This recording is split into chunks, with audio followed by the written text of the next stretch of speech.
Assalamualaikum warahmatullahi wabarakatuh. Perkenalkan saya Muhammad Wahyudin, CGP Angkatan 11 Kabupaten Serang, Banten. Pada video kali ini saya akan berbagi tentang koneksi antar materi budaya positif modul 1.4. Perkenalkan, saya di sini dipandu oleh fasilitator dan pengajar praktek.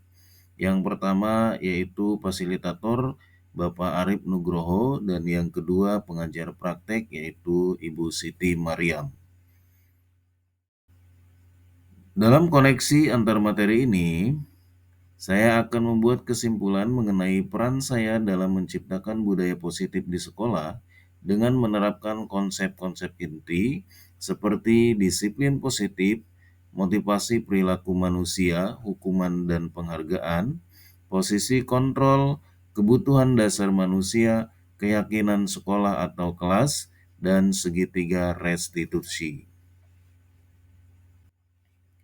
Sebagai seorang guru yang berpihak kepada murid dan mengamalkan tujuan pendidikan Ki Hajar Dewantara, serta mampu menjalankan peran dan nilai-nilai guru penggerak yang mempunyai visi mewujudkan generasi masa depan yang mandiri, kreatif, dan inovatif, sudah sepatutnya harus memiliki kemampuan dalam mewujudkan budaya positif di lingkungan sekolah. Terdapat 6 budaya positif, di antaranya disiplin positif, motivasi perilaku manusia, posisi kontrol, kebutuhan dasar manusia, keyakinan sekolah atau kelas, dan segitiga restitusi. Yang pertama, disiplin positif merupakan cara penerapan disiplin yang mengajarkan anak bertanggung jawab dan menumbuhkan kesadaran diri berdasarkan nilai-nilai kebajikan. Disiplin positif lebih ke arah disiplin diri yang dapat mengontrol diri dalam melakukan segala tindakan, membuat murid memahami dan menyadari berdasarkan motivasi internal, bukan paksaan, pujian, atau hukuman. Kedua, motivasi perilaku manusia. Terdapat 3 motivasi perilaku manusia. Yang pertama, untuk menghindari ketidaknyamanan atau hukuman. Yang kedua, untuk mendapatkan imbalan atau penghargaan dari orang lain. Dan yang ketiga, untuk menjadi orang yang mereka inginkan dan menghargai diri sendiri dengan nilai-nilai yang mereka percaya.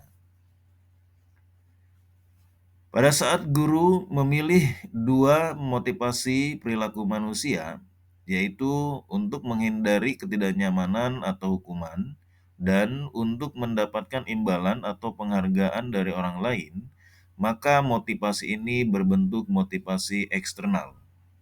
Dan tugas guru harus menumbuhkan motivasi internal dalam diri anak.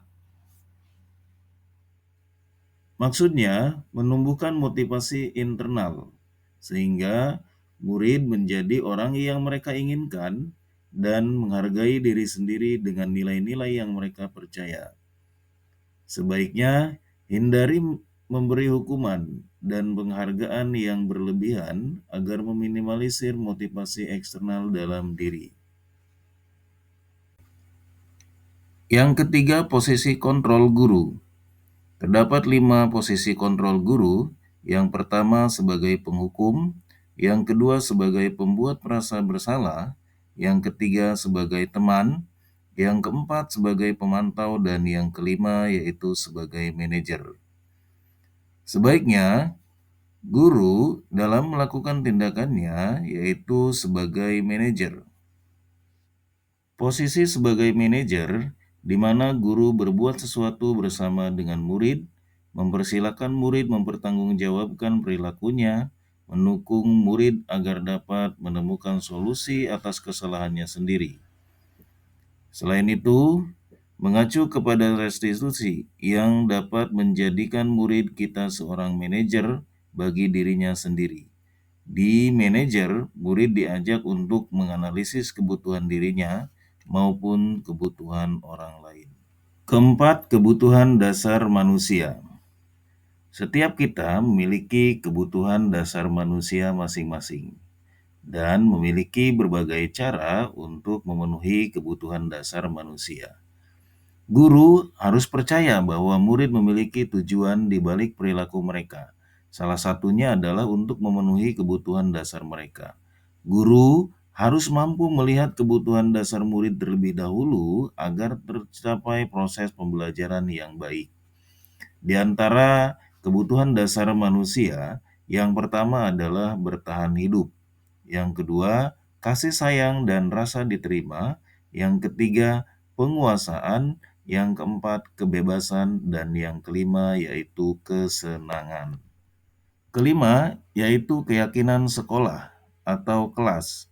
Keyakinan itu sendiri yaitu nilai-nilai kebajikan universal yang disepakati secara tersirat dan tersurat, lepas dari latar belakang suku, negara, bahasa, maupun agama.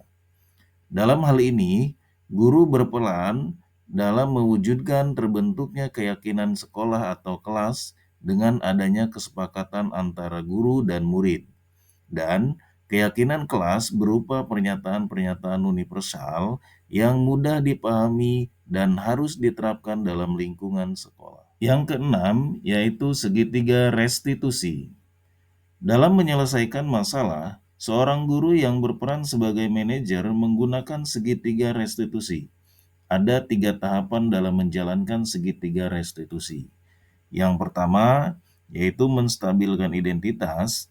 Yang kedua, validasi tindakan yang salah. Dan yang ketiga, menanyakan keyakinan. Nah, ini tujuannya adalah menghasilkan murid yang mandiri dan bertanggung jawab. Adapun keterkaitan dengan materi sebelumnya, yaitu filosofi pendidikan nasional Ki Hajar Dewantara, nilai dan peran guru penggerak, serta visi guru penggerak.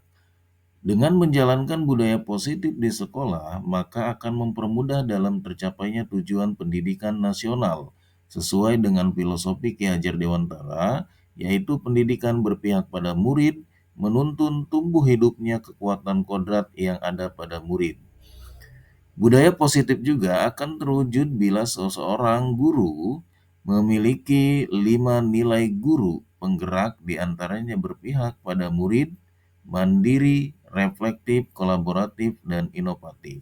Dengan menjalankan budaya positif juga akan mendorong guru memiliki visi guru untuk mencapai murid impian.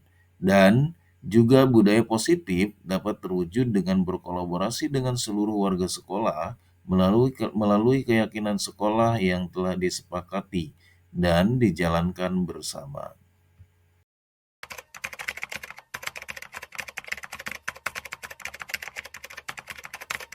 Saya sudah mempelajari dan memahami budaya positif, yaitu disiplin positif, teori kontrol, teori motivasi, hukuman dan penghargaan, posisi kontrol guru, kebutuhan dasar manusia, keyakinan kelas, dan segitiga restitusi.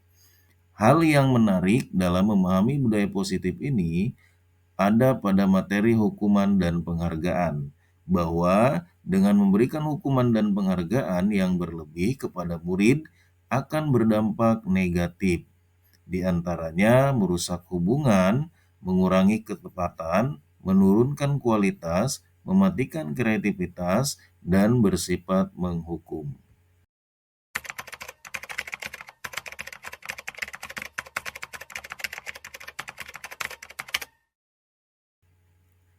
Saya semakin tahu bagaimana mengontrol diri dan memberikan restitusi kepada murid dengan menjalankan peran saya sebagai manajer dan menangani permasalahan dengan menggunakan segitiga restitusi, serta mampu menurunkan ego dengan melihat kebutuhan dasar yang harus terpenuhi pada murid.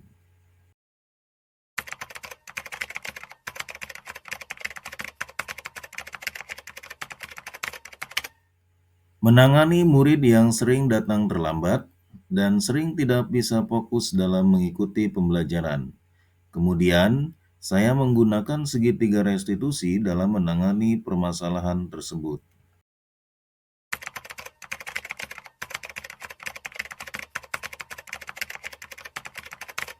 Perasaan saya sangat bersyukur karena mendapatkan ilmu dalam modul ini. Dan saya juga merasa termotivasi untuk selalu belajar memperbaiki diri dalam menanamkan budaya positif di lingkungan sekolah dan masyarakat.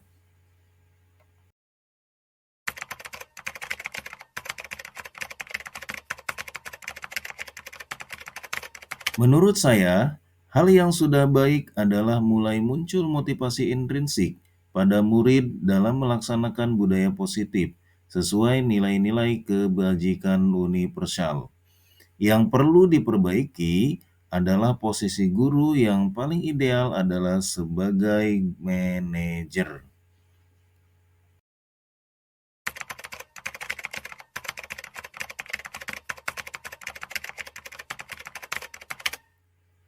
Sebelum mempelajari modul ini, posisi saya pada saat itu sebagai penghukum dan pembuat orang merasa bersalah. Dan perasaan saya saat itu saya juga diliputi merasa bersalah karena sudah menjas murid tanpa mengetahui kebutuhan dasarnya. Setelah mempelajari modul ini, posisi kontrol yang saya gunakan sekarang adalah sebagai manajer, dan perasaan saya sekarang semakin tenang dan bahagia karena tidak lagi menggunakan nada dan bahasa yang tinggi.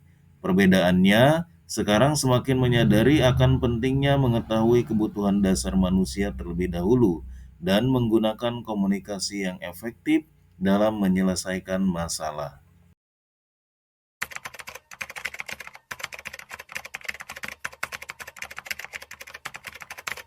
Sebelum mempelajari modul ini, saya pernah melakukan segitiga restitusi dalam menangani permasalahan murid, yaitu pada tahap menstabilkan identitas, dengan cara menanyakan dan menggali informasi terlebih dahulu akar permasalahan yang sedang dihadapi, kemudian berkata bahwa setiap manusia tidak terlepas dari salah dan hilaf, serta manusia tidak ada yang sempurna.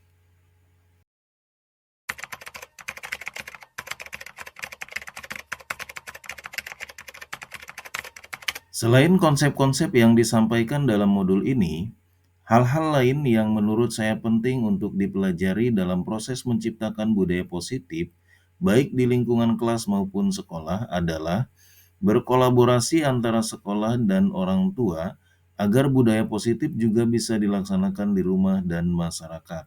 Selain itu, juga dalam memahami kebutuhan dasar tidak hanya berlaku untuk murid saja, namun untuk orang dewasa, yaitu pendidik dan tenaga kependidikan. Terakhir, pada kesimpulan ini, dengan mengetahui dan menjalankan budaya positif di lingkungan pendidikan dan masyarakat dimanapun berada, kita akan lebih tenang dalam menghadapi setiap permasalahan yang kita hadapi. Tidak disikapi dengan penuh emosi dan kata-kata yang tidak positif. Penerapan budaya positif akan terwujud manakala semua elemen warga, baik di lingkungan pendidikan atau masyarakat, bahu-membahu berkolaborasi untuk menciptakan karakter kebiasaan budaya positif. Demikian, terima kasih. Semoga bermanfaat.